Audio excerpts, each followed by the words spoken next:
ए रानी, काय राजा? मैं तोला देखता हूँ ना तो मोर जीव धकर धकर धकर करथे वो। सुन न रामू, महू में तोला एक नजर देख लेते हो तो इसे लगथेगा। ता मोर गाँव तोला बुलाथा हूँ, आबे ना? आहूँ भैया, आहूँगा, जरूर आहूँ।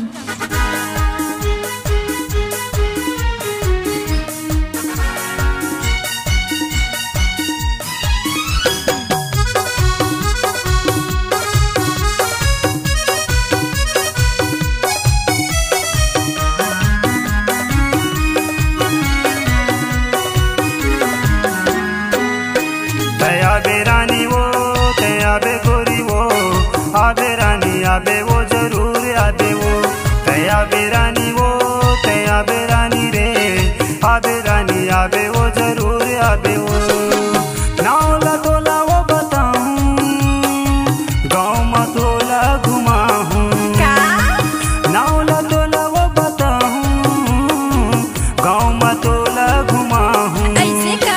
आबे रानी रे, आबे रानी वो, आबे रानी आबे वो, जरूर आबे वो। आबे रानी रे, आबे रानी वो, आबे रानी आबे वो, जरूर आबे वो।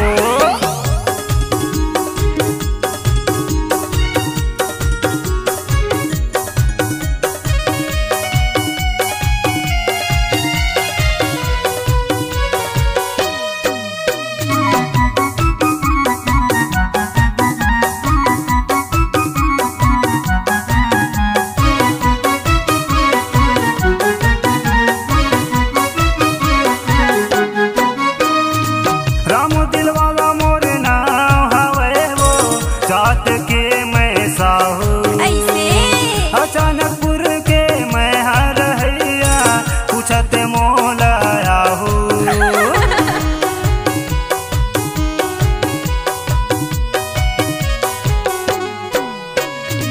रामू दिल वाला मोर नाम हवे वो, जात के मैं साहू। अचानकपुर के मैं हरहिया, पूछत मोला आहू। गाँव में घुमाहूँ, मेला में घुमाहूँ, गाँव में घुमाहूँ, भोरम देव घुमाहूँ। आबे रानी वो, आबे रानी रे, आबे रानी आबे वो, जरूर आबे वो। आबे रानी रे, आबे रानी वो, आबे रानी आबे रे, जरूर आबे वो।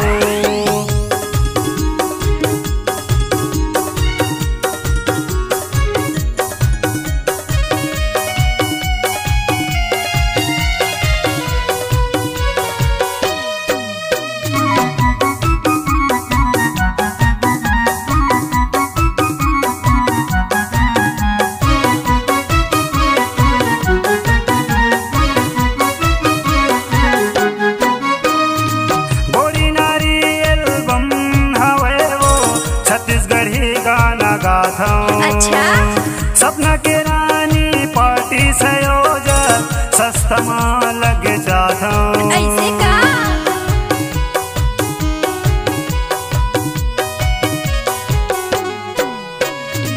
मायापुर वैया एल्बम हवे वो, छत्तीसगढ़ी गाना गाता हूँ। अच्छा? सपना के रानी पार्टी संयोजक, सस्ता मां लग जाता हूँ। छन भुलाबे, गाँव में मोराबे, मोला छन भुलाबे। आबे रानी वो, आबे जो ही रे, आबे रानी आबे वो, पूछते आबे वो। आबे रानी वो, आबे रानी रे, आबे रानी आबे वो, पूछते आबे वो।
रानी टोरते रही था गाँव में मोराबे मोला छन भुलाबे गाँव में मोराबे रामुल छन भुलाबे तया दे रानी रे तया बे जो ही वो आबे रानी आबे वो जरूर आबे वो तया बे रानी रे तया बे रानी वो आबे रानी आबे वो जरूर आबे वो नावला तोला वो बताऊं गाँव में तोला घुमाऊं नावला तोला वो बताऊं गाँव में तोला घुमाऊं तया बे रानी रे तया बे रानी वो आबे रानी आबे वो जरूर आबे वो तया बे रानी रे तया बे जो ही वो आबे रानी आबे वो जरूर आबे वो मैं हूँ राजा का मैं यारू जोड़ी मोर आऊँ तोरे गाँव में जरूर आऊँगा आबे जो ही आबे वो